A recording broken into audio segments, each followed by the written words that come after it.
enamorarme de una persona así porque además compartíamos un montón de ideales, ¿no? Nos gustaban las mismas cosas, quizá nuestro pensamiento era más izquierdoso, rebelde, entonces pues era el enamoramiento de los 20, la verdad. Así que mucho cuidado con ese enamoramiento de los 20. Ya escucharon, tomen nota, ¿eh? Sí, tomen nota, Sí. porque pasa, o sea, lo malo de todo esto es que pasa, Sí. y lo malo y lo bueno es que pasa, ¿no? Sí. Nos casamos porque pues nos embarazamos y todo iba bien, entre comillas, los primeros 3 años. Honestamente, los primeros 3 años fueron así de que sí se puede, es una situación que vamos a superar porque éramos muy jóvenes los dos. Entonces yo decía, pues sí podemos, o sea, no voy a ser ni la primera, ni la única, ni la última, vámonos. La situación es que muy pronto su familia se empezó a involucrar. Y ese es otro de los elementos que constituye así un eje primordial cuando se ejerce violencia vicaria. El violentador vicario tiene por respaldo a su familia, principalmente, ¿sí? Yo me di cuenta, o sea, yo me daba cuenta que su mamá se metía mucho en la relación de nosotros, pero pues hasta cierto punto yo pensaba que era normal. Ojo también, porque luego normalizamos un montón de cosas. O sea, normalizamos y romantizamos, ¿no? O sea, como yo era una chica que además era de otra parte de Zacatecas, de un pueblo de Zacatecas. Yo venía a estudiar a Zacatecas y sucedieron así una serie de eventos que en un principio él y yo habíamos decidido que nos íbamos a vivir juntos solos. Y en un momento, pues su mamá le dijo, no, tú no te vas a ir a vivir con ella, si ustedes están embarazados, si quieren, como que si quieren darle y quieren hacerse responsables y hacerse cargo de esto, pues entonces se vienen a vivir a mi casa. Y nos fuimos a vivir a casa de sus papás. Vivíamos su papá, su mamá, sus 3 hermanas, él y yo. Primero, y ya cuando nació mi hija, pues ya, mi hija también vivía con nosotros, ¿no? Bueno, los primeros 3 años, bien, había discusiones, no digo yo que no, como en todos lados había, pues, pero no me había yo dado cuenta de qué era lo que podía pasar. A los 3 años de mi hija mayor ocurre el primer enfrentamiento violento y lo dejé pasar. O sea, ahora que me acuerdo digo, wow, o sea, la primera vez que esto ocurrió, que él me puso una mano encima, yo terminé en el hospital. O sea, él me llevó al hospital. De los golpes que recibí, me llevó al hospital y como, bueno, pues no pasó nada, ¿no? Durante 2 años posteriores no volvió a ocurrir ninguna situación violenta. Él se ganó una beca para poderse ir a estudiar a la Ciudad de México. Y al poco tiempo de él estar viviendo en la Ciudad de México, pues yo le dije, oye, pues, ¿qué caso tiene que Vani y yo estemos acá en Zacatecas? Pues nos vamos contigo. Nos fuimos con él después de muchísimas discusiones también con su familia, porque su familia no quería que nos fuéramos mi hija y yo, porque su mamá todo el tiempo decía que yo era una irresponsable, que yo no me hacía cargo de mi hija, que yo no sabía cómo ser mamá, que además pues su hijo no merecía tener a su lado a alguien como yo. Yo todo esto, o sea, ni siquiera me pasaba de que era violencia, que ella estaba siendo violenta conmigo, para nada, o sea, yo todo lo normalizaba, ¿no? Decía, pues ella puede pensar lo que quiera, yo lo que quería era irme de ahí, ¿no? Bueno, nos fuimos a la Ciudad de México, estuvimos viviendo allá un par de años, y posteriormente, pues me embarazo de mi segundo hijo, que es Asgard. Asgard fue concebido en la Ciudad de México. Él se ganó una beca para estudiar una maestría. Cuando yo le digo que estoy embarazada, pues me dice, pues lo vas a tener, pues no voy a decirte que no, pero yo ya no quiero que estés aquí en México. Entonces, en enero del 2007 nos regresa a Zacatecas, a mi hija y a mí. Nace mi hijo Asgard en Zacatecas, y a partir de ahí empieza a haber un montón de cambios en mi vida. Este hombre todo el tiempo tuvo sueños de magnificencia. mientras fue joven, él me decía todo el tiempo, yo voy a tener dinero, yo voy a comprar una casa, yo les voy a comprar una casa a mis papás, los voy a llevar de viaje, etcétera, etcétera, etcétera. Entonces, pues yo lo veía que de una o de otra forma iba construyendo esos sueños, ¿no? Y que yo estaba observante, expectante, yo no formaba parte de esto. Yo nunca fui considerada como tal y ahora que hago el recuento de los años digo, a mí nunca me dijo tú también. O sea, yo estaba ahí porque pues ya era la mamá de su hija y de su hijo, ¿no? Y pues ya no había de otra, pero que él dijera, sí, también a ti te voy a llevar y esto, no pasaba. La verdad es que enamorada, porque pues también esa es otra cosa que nos pasa, ¿no? Cuando nos enamoramos con estas creencias del amor romántico, la verdad es que las mujeres generalmente que somos quienes nos enamoramos, terminamos cediéndole nuestro poder de nosotras mismas a la pareja, ¿no? Entonces, en 2007, pues nace mi hijo. Él viene a conocer a mi hijo y se regresa inmediatamente. Pasaron 6 meses. A ver, mayo, junio, julio, agosto, 4 meses. Mi hijo tenía 4 meses. Esto fue un evento así, de los primeros que me llamó mucho la atención, porque a los 4 meses él me habla y me dice, nos vamos a Cancún. Un viaje familiar, yo ya no vivía con él, habíamos dejado de vivir con él, entonces durante esos 4 meses yo no lo veo, y cuando lo vuelvo a ver, que le paga el viaje a toda la familia. O sea, me acuerdo perfecto que nos fuimos una semana completa a Cancún, 7 días con sus noches. En un viaje, en un vuelo de Ciudad de México a Cancún. De Zacatecas a Ciudad de México, cuando llegamos al hotel donde nos íbamos a encontrar con él, yo me encontré con otra persona. O sea, yo lo vi, cuando lo vi, se iba bajando de un BMW. Yo les estoy hablando de una persona promedio en Zacatecas. Sus papás y él vivíamos modestamente. Okay. Vivíamos en una situación no de lujos, no de comodidades, era una familia de clase media. Okay. Su papá catedrático de la Universidad de Zacatecas. La verdad es que después de tantos años ya no me puedo callar nada. No. Estoy pensando, mi cabeza me traiciona y es como, no digas esto. No, sí lo voy a decir, sí lo voy a decir.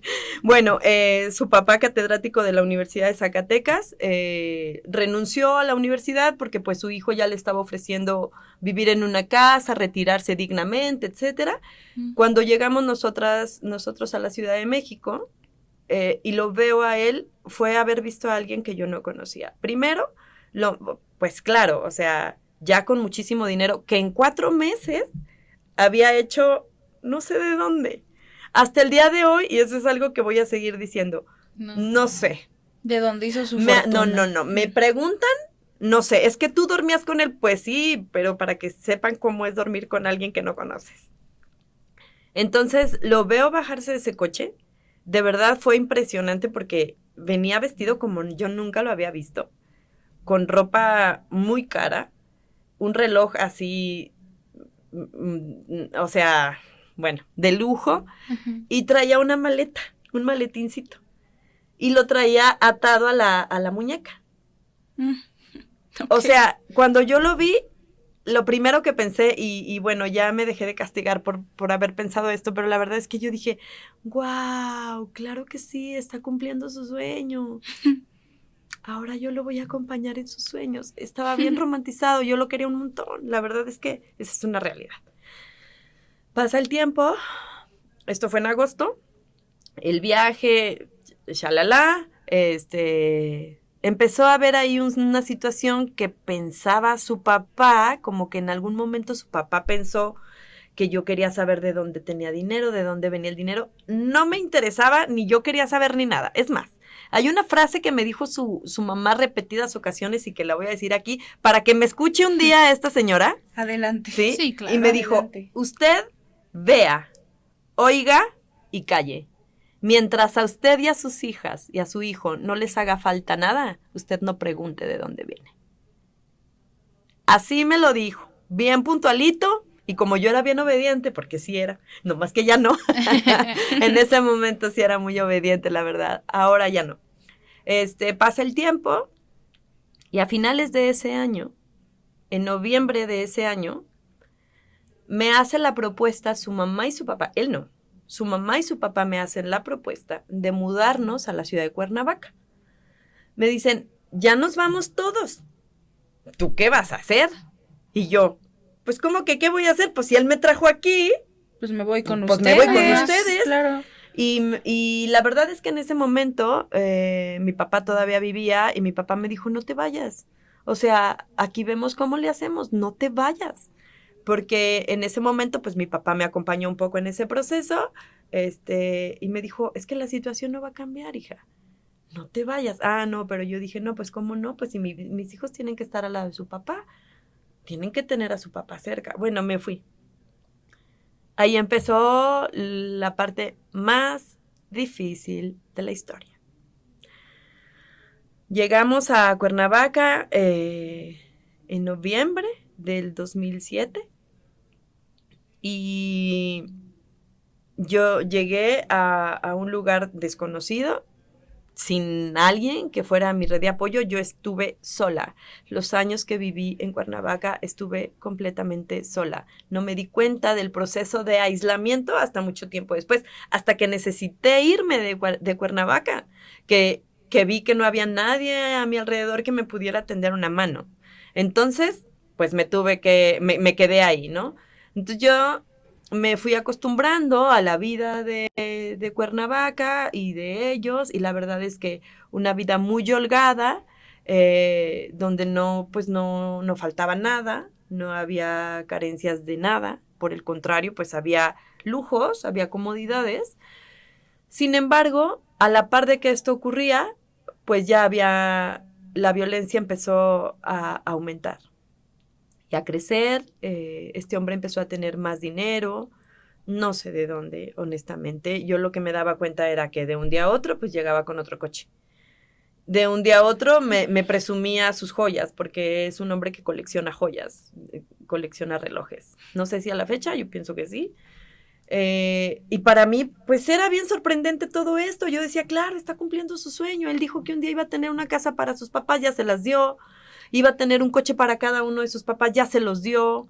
O sea, otra vez, yo no estaba contemplada en ello, ¿no? Pero yo estaba viendo cómo todo eso que él había proyectado lo estaba cumpliendo. Entonces yo decía, claro, por supuesto, este es un hombre, es el más chingón de todos, ¿no? Y ocurría que nunca estaba conforme con nada de lo que pasaba. La verdad es que de pequeñas cosas se empezaban a hacer más grandes y más grandes, los conflictos eran más grandes. Había ocasiones donde pues yo le preguntaba cosas, porque una de las cosas que ocurrió y que yo me di cuenta fue, él salía con otras mujeres y ese era mi foco de atención. O sea, toda mi atención estaba volcada en que él estaba con otras personas y que otra vez, por esto que nos hace el amor romántico en nuestras vidas, pues yo decía, pues qué me pasó, qué hice, qué me faltó, que no fui suficiente, todas estas cuestiones que una piensa, ¿no? Entonces, pues yo le decía que qué pasaba, que por qué, y nunca, o sea, como que él decía, pues yo tengo la confianza, me decía, para venirte a decir a ti con cuántas me voy. Porque yo prefiero decírtelo yo a que te enteres por otro lado, ¿no? Yo no me podía enterar por ningún lado. O sea, yo no tenía amigas. Yo era la mamá de Vania, era la mamá de Asgard, era la mamá de Emilia. Porque ni siquiera las mamás de los otros compañeritos de mis hijos sabían cómo me llamaba. Yo era la mamá de... Y su mamá todo el tiempo tenía este mensaje para mí de no hay amigas, una se tiene que dedicar solamente a su casa, a sus hijos, y eso era lo que yo hacía. En algún momento quise estudiar, porque yo había estudiado en Zacatecas, había empezado la carrera de medicina, hice 3 años de medicina, y posteriormente cuando me embaracé, pues empecé a estudiar psicología, pero pues ya no, la verdad es que ya no me dieron permiso de estudiar. Entonces, los 12 años que duré casada con este hombre, yo duré sin estudiar. Entonces, pues me tenían sometida a todas las creencias y a todo lo que la señora decía que era lo que se tenía que hacer. La crianza de mis hijos fue otra situación que fue así muy difícil porque la señora no me dejaba a mí tomar decisiones sobre mis hijos. Nada. O sea, las escuelas a las que ellos iban, ella decidía. Él me decía, mis hijos no pueden ir a la escuela pública, me decía de Vania, mi hija, donde quiera que estés, un día que escuches esto vas a oír muchas cosas que quizá no sepas y que el día que nos reencontremos voy a poder aclararte. Asgar también a ti y a ti también, Emilia. Lo estoy diciendo desde lo más profundo de mi corazón y espero que el día que escuchen esto yo pueda decirles mi versión. La mamá de este señor insistía en que mi hija fuera a una escuela pública, porque sus hijas y su hijo fueron a la escuela pública mientras fueron niños en Zacatecas. Y pues yo no podía decir que no. Al poco tiempo me dijo él, es que mi hija no puede ir a una escuela pública. O sea, no te has dado cuenta del nivel en el que estamos nosotros y pues la escuela pública no es para tu hija. Entonces, pues claro que me quedé pensando y dije, pues sí, es que, o sea, no porque yo creyera que éramos más ni mucho menos, pero yo decía, pues no, o sea, al rato, y si pasaba, pues que fueran a bulear a Vania o que le fueran a hacer groserías, todo este rollo, ¿no? Entonces, pero su mamá insistía. Entonces, hubo alguna ocasión donde, bueno, en términos generales, lo que pasaba era que ella me decía una cosa y él me decía otra. Entonces había una triangulación todo el tiempo de comunicación. Sí, sí. O sea, de información y de comunicación. Entonces yo estaba en medio y finalmente yo tenía que estar pensando cómo hacerle llegar el mensaje que me decía ella a él. Y de forma bien. Que, sí. Todo el tiempo fue intentar quedar bien. No pude. No, pues no. No pude. O sea, a últimas pasaban situaciones muy violentas donde yo pensaba que su mamá y su papá me iban a defender de su hijo y pues eso no pasaba. Eso no iba a pasar nunca. Y luego había ocasiones donde sus papás también me decían cosas así muy duras y yo le decía, oye, es que yo no puedo con esto que pasa con tus papás. Y entonces él me defendía. Entonces yo todo el tiempo estaba así, ¿no? Como entre unos y otro. Y pues era bien complicado para mí, además de la crianza. De la crianza así rígida a como ellos querían que fuera, ¿no? Entonces, pues la verdad es que yo estaba completamente desdibujada en ese lugar. Estaba desaparecida, no sabía quién era yo, no me encontraba, no sabía de mí. Hasta que hubo un momento, bueno, pasaron un montón de años porque Asgard cumple 3 años y nace Emilia. O sea, cuando Asgard cumple 3, en abril, Emilia nace en mayo, ¿sí? Yo iba a cumplir 31 años cuando nació Emilia. Y la escalada de violencia pues iba cada vez más. Situaciones de mucho estrés que él tenía seguramente de las cosas que hacía y venía y se desquitaba conmigo. Tenía problemas con sus papás, con su papá, con su mamá y venía y se desquitaba conmigo. Durante muchos años vivimos en la casa de sus papás. Es más, todos los años, solamente un año me llevó a vivir a otro lugar con mis hijos. Ese año fue el decisivo. Fue en 2011, lo que fue 2011 y a inicios del 2012. Vivíamos en un coto privado donde estaba el club de golf en Cuernavaca y hubo una situación de un accidente automovilístico, él choca la camioneta que yo utilizaba con los niños.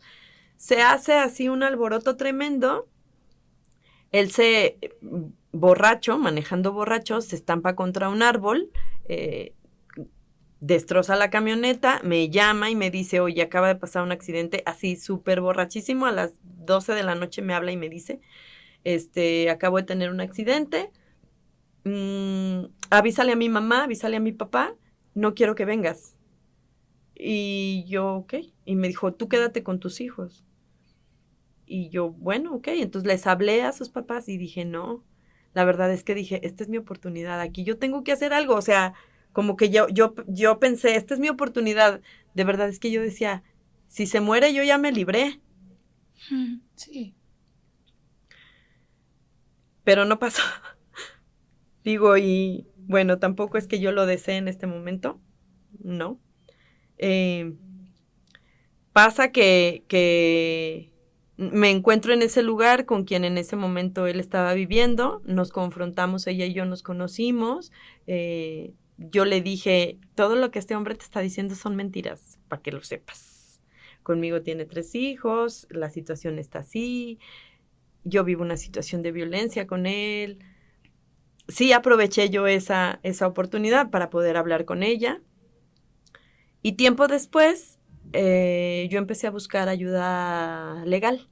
Yo me acerqué a un abogado que una conocida me dijo, mira, él te puede asesorar, no sé qué. Pero yo no contaba y no sabía porque no sabía que eso también me pasó durante muchos años. Fui ignorante de muchas cosas. Yo no sabía que él podía revisar mi teléfono. Y entonces él se metía a mi teléfono, veía mis conversaciones, con quién llamaba, porque pues era una línea adicional a la que él tenía. Entonces él siempre tuvo el poder de la información que yo recibía. Entonces, pues me reclamó porque iba yo a solicitar la ayuda de alguien, no sé qué, y le dije, es que yo no puedo estar en esta situación, yo lo que quiero es el divorcio, ¿no? Esa fue la primera vez que me amenazó con un arma de fuego. Me amenazó con un arma de fuego enfrente de sus papás. Porque quería que yo le firmara un poder donde le cedía los derechos y los derechos sobre mis hijos, la patria potestad sobre mis hijos. Entonces, porque yo lo había traicionado, eso era su dicho, ¿no? Tú me traicionaste, porque tú quisiste como pedir ayuda, te quisiste divorciar, no lo hablaste conmigo, no sé qué, esa es una traición, alta traición, ¿no? Entonces, en ese momento, recuerdo perfecto que estábamos en su casa, en una de sus casas, y su hermana, la más chica, cómplice de todo este tema, se lleva a mis hijos y me quedo yo con sus papás frente a él, saca el arma de fuego, me apunta con el arma de fuego y su mamá y su papá me dicen firme, firme, firme, o sea, firme por favor. Yo veía la cara de ellos y claro que estaban igual de asustados que yo. Y firmé ese documento. Ni siquiera lo pude leer, ¿eh? O sea, firmé el documento, me llevaron ellos nuevamente a su casa, yo estaba en pánico. De verdad es que ni siquiera podía reconocer que yo tenía un ataque de ansiedad ni un ataque de pánico. Yo no sabía nada que estuviera pasando. Solo recuerdo una de las cosas que me ha pasado y todavía a la fecha cuando tengo eventos así muy, muy difíciles y que me regresa el trauma, lo que me triguea, como dicen ahora la juventud, se me pega la lengua en el paladar, entonces es imposible que yo pueda articular palabra. O sea, aunque esté queriendo decir todo, no puedo porque pues me bloqueo. Entonces ahí identifico que eso viene de ahí. Posteriormente me vuelvo yo a la casa de sus papás, mis hijos conmigo, y me dijo, pues esta es una parte de tu castigo, te vas a ir, te vas a quedar con mis papás. A partir de ahí, él iba a visitar a sus hijos una vez por semana, los fines de semana. Él estaba viviendo con esta chica en su otra casa, entonces empezó a llevar a mis hijos a que convivieran con ella, ¿no? Entonces yo empecé a preguntarme, ¿y yo qué hago aquí? ¿Y cuál es mi papel aquí? Pues si él no me quiere de entrada, yo ya sabía, pues, o sea, ni esperaba yo, de verdad ya había veces que decía, yo no sé si es mejor que me quiera o que no me quiera, ¿sí? Por este tema del amor romántico, o sea, todavía a esas alturas yo seguía pensando, no, es que sí, un día me va a querer, ¿sí? Y bueno, pues me quería a sus formas. Yo no digo que no, ahora puedo entender mucho de lo que le ocurre a él o de que le ocurrió en ese momento, ¿no? Como que había una obsesión, ¿no? Por mí. Entonces hubo otro evento como que marcó también mucho la toma de decisiones y es que él regresa de un viaje de Estados Unidos, viene a contarles a sus papás el viaje. Yo estoy con mis hijos en la habitación durmiéndolos y demás, y en eso escucho que su mamá me grita. Y para ellas, para esa familia, yo soy Asenet, es mi segundo nombre, entonces todo el me gritaba la señora, Asenet, Asenet, desesperada, ¿no? Y yo salí de la habitación y en eso veo que el papá de mis hijos está encima de su papá golpeándolo. Entonces yo corro y lo quito de encima, yo no sé de dónde saqué fuerza, lo quito de encima y le digo, no. O sea, ahí lo pude ver a los ojos así confrontándolo y le dije, eso no se hace. No, no se te ocurre, o sea, estás maldiciendo tu vida por siempre. No, es tu papá, ¿cómo se te ocurre? O sea, ahí hubo un quiebre porque después de eso, sus papás y su hermana la mayor se regresan a Zacatecas. Y eso ocurrió en febrero de 2012. A partir de ahí, yo me quedo con mis hijas y con mi hijo sola en la casa de sus papás y con su hermana la más chica. Entonces vivíamos Paulina, que así se llama, Emilia, Asgard, Vania y yo. Las 5 personas ahí y él venía eventualmente. No nos faltaba nada, yo tenía una tarjeta de crédito a disposición, yo la podía usar, pero yo no manejaba efectivo, por ejemplo. Él me llevaba los viernes el dinero así contado de las personas que trabajaban en la casa, que eran colaboradores en la cocina, en la limpieza, en el jardín, porque eran casas muy grandes. O sea, nada comparado como vivíamos en Zacatecas, pues. Entonces, en ese momento, su mamá cuando se va a ir a Zacatecas me dice, es que a usted lo que le hace falta es un psicólogo. La que está mal es usted. No, pues ahí me cayó, como dije, claro, lo que necesito es terapia. Y entonces empecé a buscar ayuda terapéutica. A partir de ese momento es donde yo empiezo a darme cuenta, empiezo a ir a terapia. Lupita Holmes, donde quiera que esté también, ojalá que me escuche un día. Me ayudó muchísimo a darme cuenta de que era una mujer en situación de violencia. Me hizo reconocer las violencias que vivía y entonces me dijo, tú decides. Tú te puedes quedar ahí si quieres, esto no va a cambiar o puedes decidir irte. Y entonces yo pensé, pues es que irme es una opción. Divorciarte, me dijo, te puedes divorciar, te puedes ir de ahí, de esa casa, ¿no? Entonces yo nunca pensé en irme a ningún lado, sino divorciarme. Y yo le dije, es que no conozco a nadie aquí. Ella se volvió mi primer red de apoyo, ella me contactó con quien en ese momento fue mi abogado.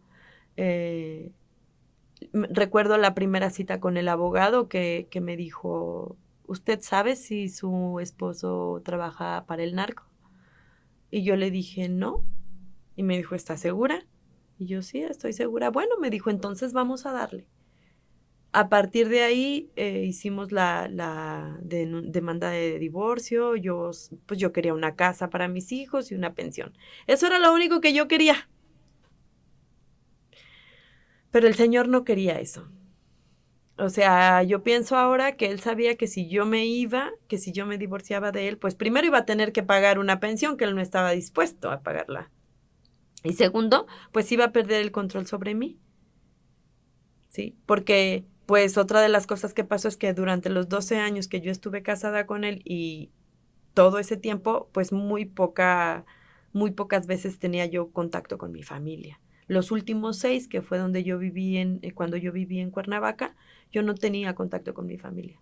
Nunca vi a nadie de mi casa. Un par de veces me encontré a, a mis tíos, así en Cuernavaca, como súper random, y yo ni siquiera los saludé.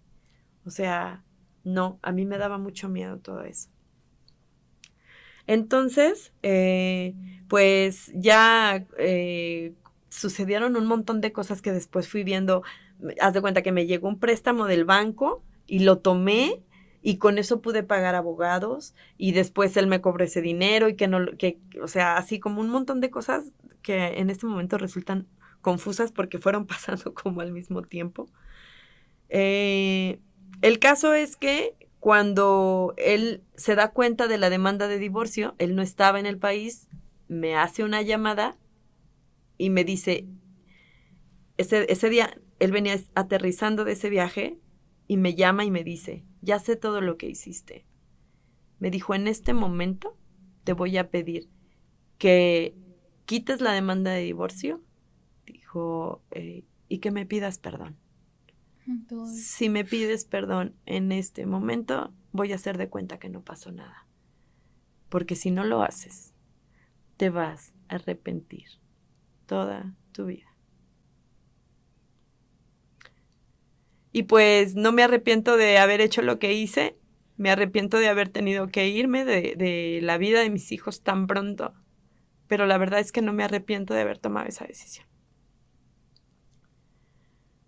De ahí comenzó otro calvario que tuvo ya que ver con cuestiones legales, porque además yo era inexperta, ignorante en todo el tema. El asesor jurídico que tenía en ese momento me acompañó un montón, pero el asesor jurídico penal, porque ya había delitos también,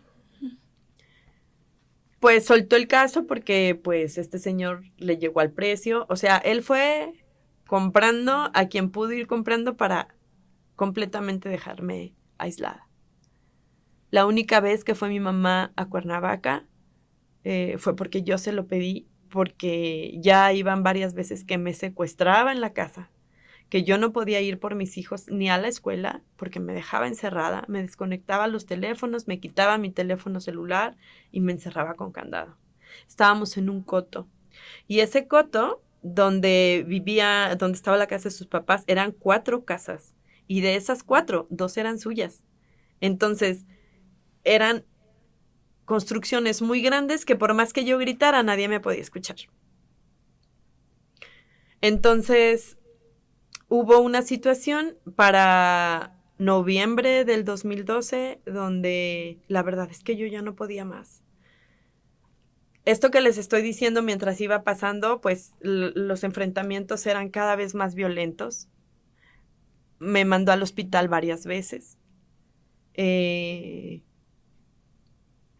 Y él estaba ahí en el hospital cuando yo ingresaba y todo el tiempo estaba cerca de mí para que yo no dijera nada.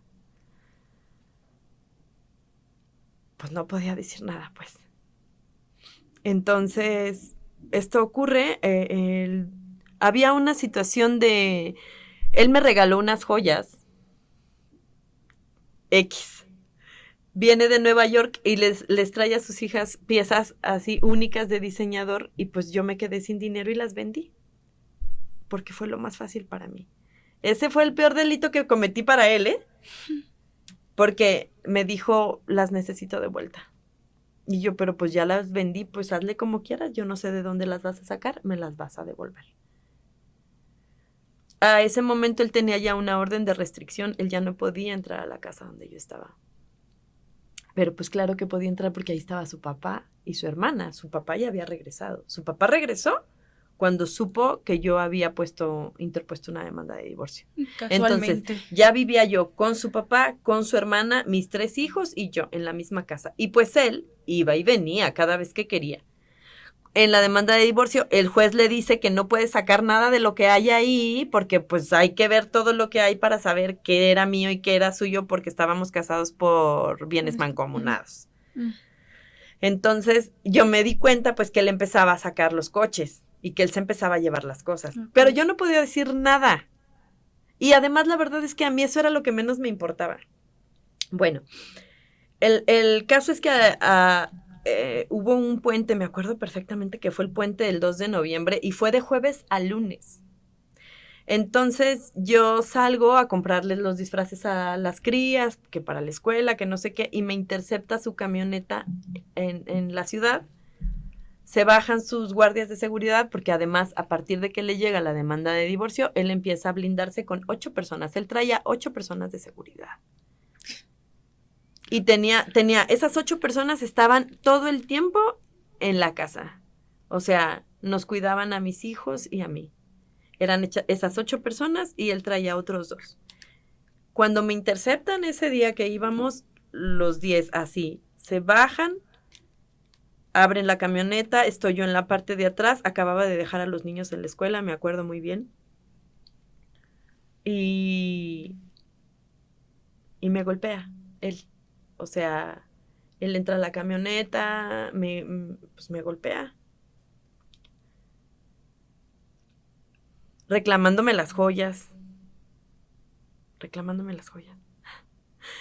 Bueno, salgo como puedo de ahí, se van ellos, me dejan a mí, voy por mis hijos, regreso a la casa, no sé qué. Entonces, ya en la noche, empiezo a ver yo todo muy raro y dije, aquí está pasando algo. Empecé a sentir mucho miedo porque además estaba todo silencio. La casa tenía 2 pisos y en la parte de abajo estábamos nosotros, yo con mis hijos, y en la parte de arriba estaba su papá. Entonces, cuando entro yo a la habitación, abro los closets y los closets están vacíos. O sea, ahí fue como una alerta. Dije, algo está pasando aquí. Algo va a pasar, algo va a pasar, algo va a pasar. Pues sí. Esa noche viene él. Yo hacía mucho que no lo veía así de frente.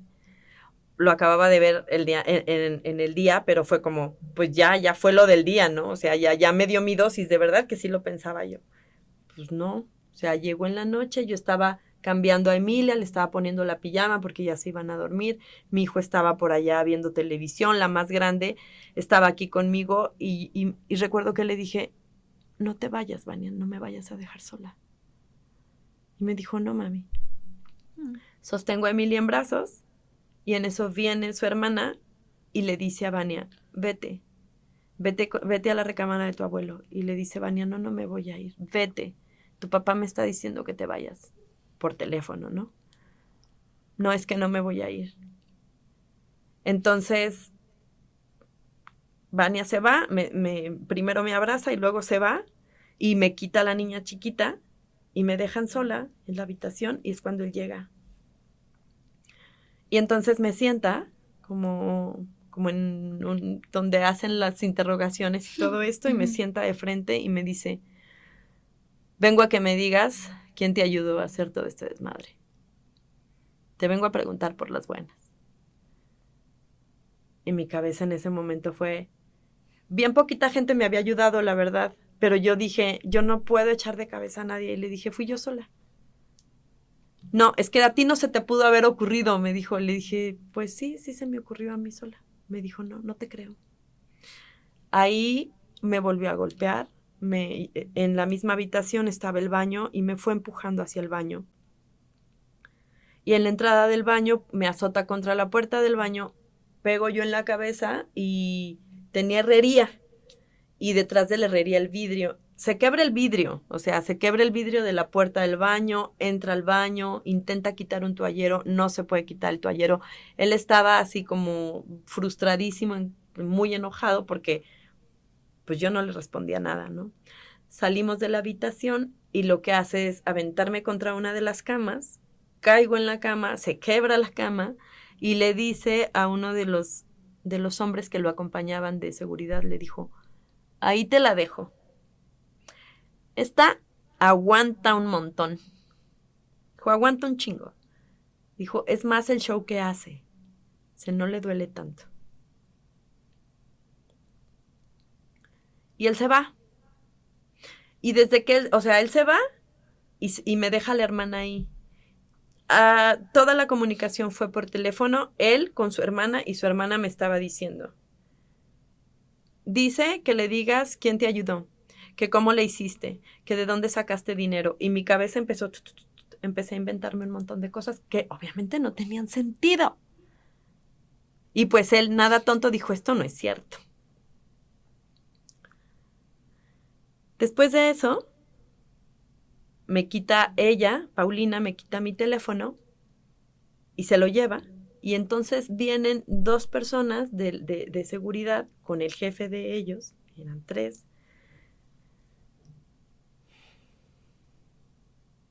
Y empiezo a vivir un episodio de tortura.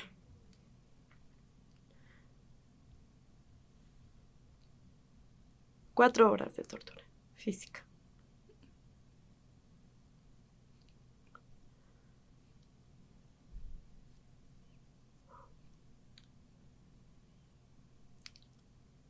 A nivel de película de terror.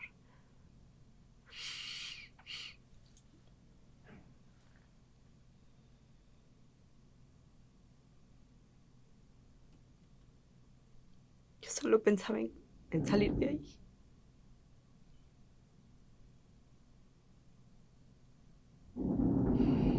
Y pensaba en salir de ahí, pensaba ahí. Y mis hijos no me los voy a poder llevar.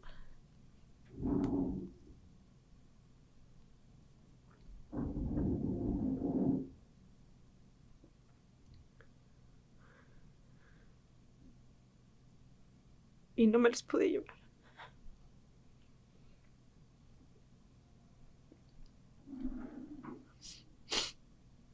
Pude hablar con mi mamá. En medio de la madrugada pude hablar con mi mamá. Y le dije que estaba secuestrada. Que me tenía secuestrada y que necesitaba que me ayudara a salir de ahí. La verdad es que no sé qué pasó. No sé qué pasó. Solo recuerdo que al día siguiente no estaban mis hijos y habían ido con él. Él se los llevó. Llegó en la mañana por ellos y antes de llevárselos me dijo: ¿cómo te fue anoche? Yo no podía ni voltear a verlo porque después, pues ya cuando fui con el médico legista, tenía esguinzadas las cervicales, traía una fractura en la clavícula, pero pues todo eso yo no lo sabía, lo supe hasta después, días después que pude ir al médico. Disculpa, ¿no fue tentativa de feminicidio? Fue de tentativa de feminicidio. Fue tentativa de feminicidio. La cosa es que pues yo ya no pude hacer ninguna denuncia en Morelos. Porque yo me tuve que ir. Entonces eso agravó muchísimo la situación legal. Porque dejé todo así como, pues como si como si hubiera abandonado el hogar, como si, sí, pues porque me fui, ¿no? Y aquí es donde viene otra de las cuestiones de donde están involucradas las autoridades híjole, y todo este aparato de justicia, entre comillas, ¿no? Porque pues de eso nada. Al día siguiente me pude ir. Me pude ir a Zacatecas, me fui con mi mamá me recibió y ese mismo día a mi mamá me dijo así: puedes hacer dos cosas, una es quedarte y que vuelvas a ir al Ministerio Público y que le hables con el Ministerio Público de todo esto que pasó, etcétera, etcétera. Dice, pero estás tú sola. Y la otra es que te vengas acá y desde acá vemos qué hacemos. Y la verdad es que pues yo necesitaba sentirme apoyada. Yo sabía y estaba segura que a mis hijos no les iba a pasar nada porque estaban juntos. Además de haberme los traído, yo pienso de verdad que no estuviera aquí, no pudiera estar hablando hoy aquí. Y además no podía, no tenía dinero, no tenía cómo moverlos. O sea, era muy poco el tiempo que también yo tenía con ellos. Ya en esos días, él trataba de llevárselos lo más posible. Entonces, pues ya me fui para Río Grande, es de donde es mi mamá, estuve allá con ella y al día siguiente fuimos a Zacatecas a la Procuraduría y levantamos la denuncia y entonces empecé yo a contar todo esto, ¿no? Fueron 7 horas ahí contando todo lo que había ocurrido. Y ahí ocurre el primer freno. Cuando yo hago esta denuncia en Zacatecas, pues el estado de Zacatecas se declara incompetente. No hacen una investigación ni nada. Ellos lo que hacen es levantan toda la declaración y la mandan a Morelos. Sí. Entonces, yo empecé a hablar con mi abogado y mi abogado me dijo: señora, yo no puedo seguir con el caso, voy a renunciar al caso, lo único que puedo hacer es yo ser quien reciba las notificaciones y demás, pero yo ya no puedo hacer nada por usted. A partir de ese momento, pues, no volví a ver a mis hijos, a mis hijas y a mi hijo. Y durante los primeros meses estuve tratando de comunicarme. Fue imposible. En alguna ocasión hablé con él y me dijo: tus hijos te están esperando, tienes que venir por ellos. Y yo decía, pensaba, pues no le decía nada, me acuerdo que le colgué. Yo decía, ¿cómo voy a ir si me está esperando? el día que me vea de frente me va a pegar un tiro. Yo no sé qué pueda hacer desde acá ni cuándo. La verdad es que no pensé que pasaran 12 años sin poder ver a mis hijos.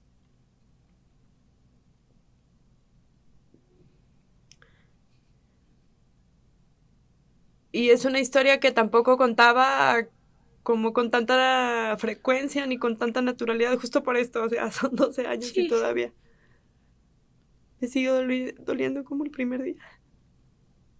Puedo hablar de ello, pero no me deja de doler.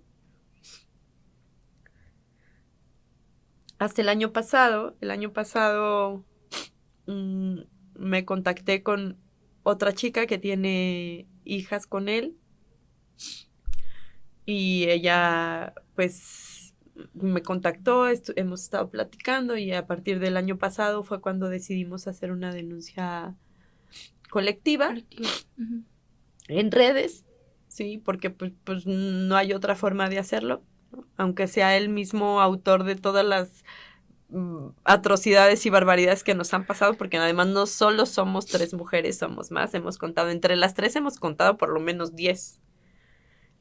Las 3 que hemos tenido el valor de pararnos o de grabarnos en una cámara y decir, él, esto tiene nombre y tiene apellido, y él es el violentador y él es el agresor, ¿sí? Somos 3, pero hay un montón que no, ¿sí? Y yo pienso que el no hacerlo, pues también se debe al miedo. Vivir con miedo es terrible. Esa es mi historia. Ay, wow. Sí. Yo llego aquí a Aguascalientes por obra del destino.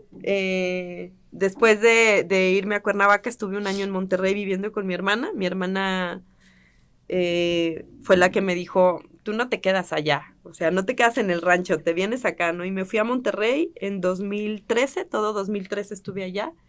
Y a principios del 2014, 2014, entonces tengo aquí 11 años, no 12. Conseguí trabajo, o sea, estando en Monterrey conseguí trabajo acá, yo me vine afortunadamente con trabajo, un trabajo godín en el que estuve 3 años, los mismos 3 años que estudié la carrera de psicología.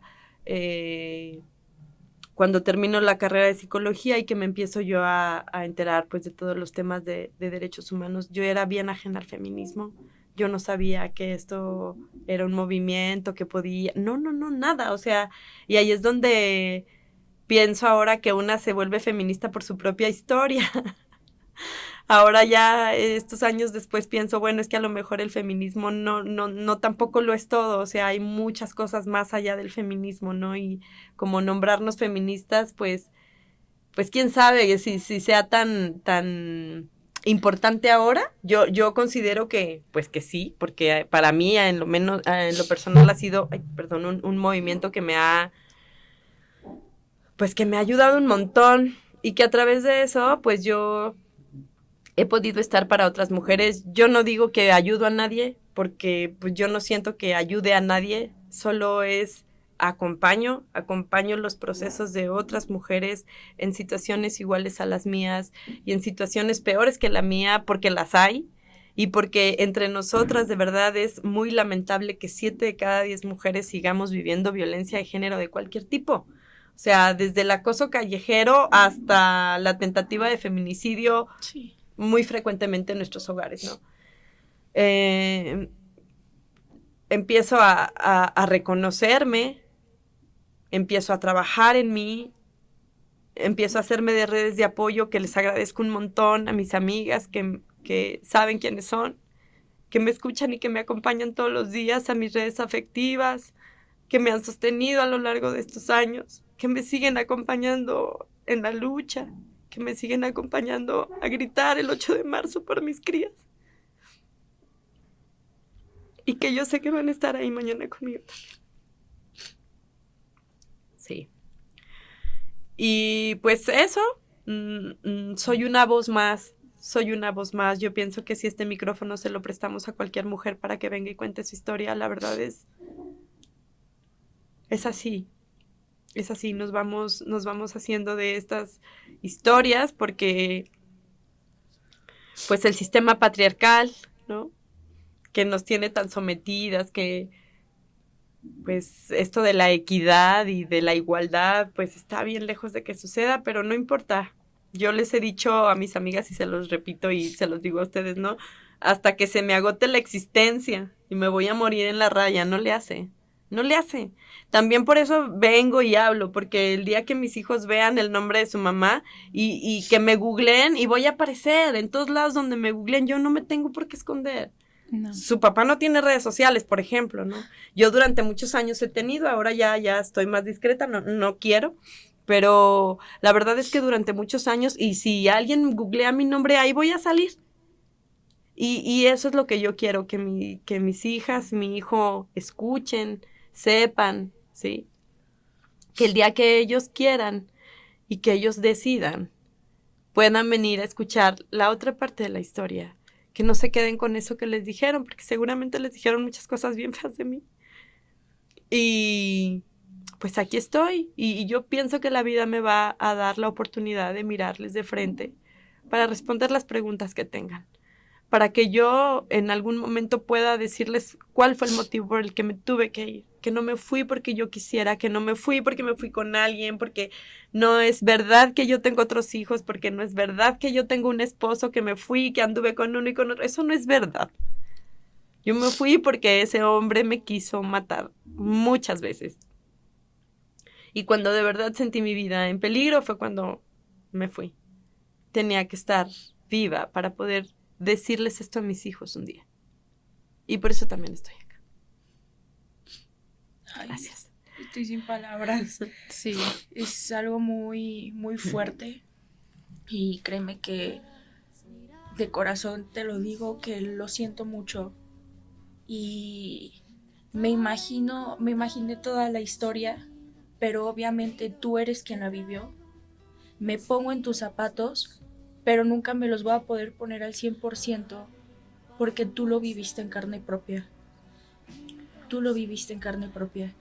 Y vivir violencia vicaria, que hayas vivido un atentado de tentativa de feminicidio, violencia económica, psicológica, física, etcétera, es algo que todos los días todas las mujeres lo viven y que por eso nos levantamos día con día a luchar y a salir adelante y a levantar la voz de los derechos que realmente merecemos. Claro, claro.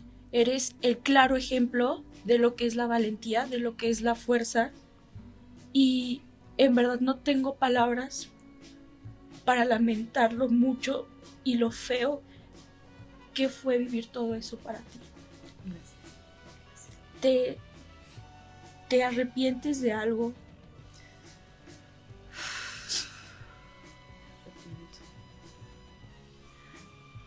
No sé, es que podría decir que sí. Podría decirte sí me arrepiento de haberme casado con él, de haberlo encontrado a él, de haberlo conocido a él, pero es que si no hubiera sido así no estarían mis crías y ellos son mis motores para levantarme todos los días. Si lo pudiera quitar de la ecuación, créeme que lo quitaría, ¿sí?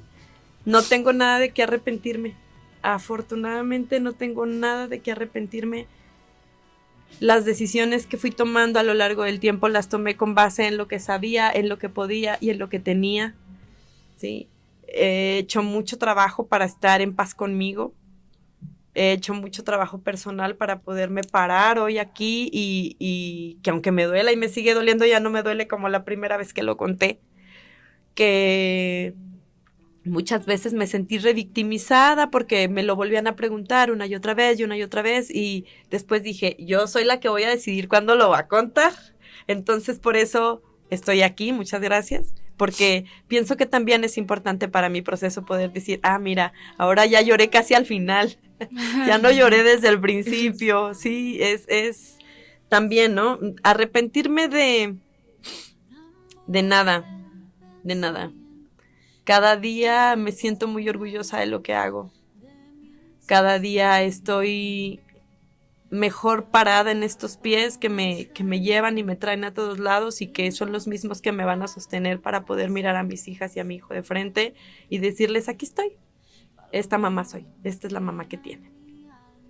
¿Cómo es? El que nada teme, nada El que nada debe, nada teme. Así es. Usted venga, mi Así hija, es. venga, mi hijo, y pregúnteme y platicamos con muchísimo gusto. Claro que sí. Claro que sí. Sí. Claro que sí. Pues igual, creo que, pues, me da pena decir esto, pero pues sí tenemos que ya ir como cerrando un poco el programa y la verdad, me gustaría seguir platicando porque siento que hay aún muchísimas más cosas que contar y para que pues toda la gente que nos está escuchando y pues más que nada, si nos podrían hacer el favor para que también todo esto llegue también para los hijos de Irene, para que pues más personas lo estén escuchando y tal vez si esta historia, alguna mujer está pasando por algo similar y escuche esta historia, trate de también de asimilar, abrir los ojos, como dice Irene, a veces normalizamos y a veces nosotros mismos pues no sabemos cuál es nuestro límite hasta que otra persona está con nosotros y muchas de las veces creemos que solos vamos a poder, sí podemos solos, pero a veces como que es necesario el sentir un poco el apoyo de otra persona. Es súper necesario sentirnos acompañadas y sostenidas y protegidas. Por favor, de verdad, escríbanme ahí en el Instagram. No contesto muy seguido, pero de verdad, si alguien tiene una historia que contar, yo escucho y puedo acompañar y lo hago con muchísimo gusto. Pues nada más una invitación mañana, que es la marcha para que se unan al contingente. No vamos a marchar por mí nada más, esta es una marcha de todas. Yo les he dicho también a la gente que se va a sumar al contingente, pues que cada quien que lleve su pancarta y exprese lo que necesita expresar. Esto no se trata de mí, la verdad. Nos acompañamos en la lucha, somos compañeras de lucha y pues nos paramos todas juntas. Así es. Y bueno, ¿cómo te podemos encontrar en Instagram? Para que Todas somos Irene, es el perfil. Sí se dice así. Sí. Todas somos Irene, así todo con minúscula. Ahí estoy en Instagram. No comparto cosas de psicología ni de nada. Esta es mi red personal y es mi red, pues es mi perfil donde yo solo comparto este tema de violencia vicaria. Por ahí aparecen una que otra cosa. Y bueno, pues nada más comentar por último que en todos los espacios que me sean abiertos voy a ir. Eso lo tengo muy claro. En diciembre pasado vino Olimpia, la chica de la ley Olimpia. Estuve ahí con ella. Sin decir nada, yo no necesito decir nada más que son 12 años sin justicia. Eso es lo que voy a decir. No me voy a cansar. El año pasado vi a la gobernadora el 7 de marzo. Hace un año estuve con la gobernadora y también le dije, no hay justicia para mí. ¿Sí? Que sepan, esto es un mensaje para mis hijas y para mi hijo. Que sepan que a donde me inviten voy a ir y que cada vez que necesite decirles, Vania, Asgard y Emilia, escuchen. Su mamá está luchando por ustedes hasta reencontrarnos. Gracias. Sí. Quiero decir algo muy importante. Yo estudio Derecho y créeme que las leyes que no incluyen la perspectiva de género realmente no son leyes y no es justicia. No es justicia. No, esa es otra de las cosas que ocurre con la violencia vicaria. La verdad es que hay historias que, sobre todo en Jalisco, hay mujeres en Jalisco que tienen años en un proceso legal donde los jueces y los magistrados y los ministerios públicos no tienen perspectiva de género, no saben lo que es esto de la violencia vicaria, siguen sosteniendo pues el pacto patriarcal. Así es. Y hay que romperlo. Hay que romperlo. Sí. Y, perdón, ya último, y más aquí en Aguascalientes. Ay, mi Siri se prendió. Es todo un tabú. Sí. Es todo un tabú. Sí. Hablar de violencia, pero sobre todo de violencia vicaria en un estado que es tan católico, que es, bueno, ya no voy a decir más cosas. Tan conservador. Es que acuérdense que tenemos tanta moral que la tenemos doble. Sí. Así es. Y es más, yo creo que mucha gente que esté escuchando este podcast, o la poquita pero valiosa, tal vez ni muchos sabían qué es la violencia vicaria. Sí. ¿No? Sí. Tanto así que yo me puse a investigar en internet cuál es el porcentaje de las mujeres que viven violencia vicaria. Y es más, ni internet te puede dar un porcentaje. No. Tenemos que visualizar hay eso. que visibilizarlo, sí, hay que visibilizarlo porque además, pues esto, o sea, imagínate, yo tengo 12 años sin ver a mis crías, no me conocen, No me conocen, me quitaron el derecho, me lo arrebataron, me arrebataron el derecho a maternar. Me arrebataron a mis crías. Así, eso fue lo que pasó. Eso es lo que pasa con la violencia vicaria. No hay que callarnos, hay que gritar bien fuerte. Sí, así es. Gracias por la invitación. No, gracias a ti, Irene. Espero que mañana nos podamos encontrar. Seguro que sí, seguro Sí. que nos encontramos. Claro que sí. Gracias. Pues igual, muchísimas gracias por venir aquí a este espacio y poder contar tu historia. Y pues ya para finalizar, pues voy a decir una frase, como siempre terminamos el episodio con una frase. Y pues esta dice que el feminismo no es solo para unas, es para todas, porque la lucha para la igualdad no deja a nadie atrás. Así es. Entonces, pues, invitamos a todas las chicas a ir a marchar mañana.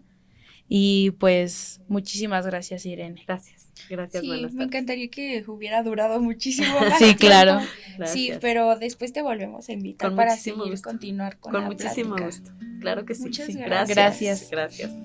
Y pues, nosotros fuimos We Are Equal.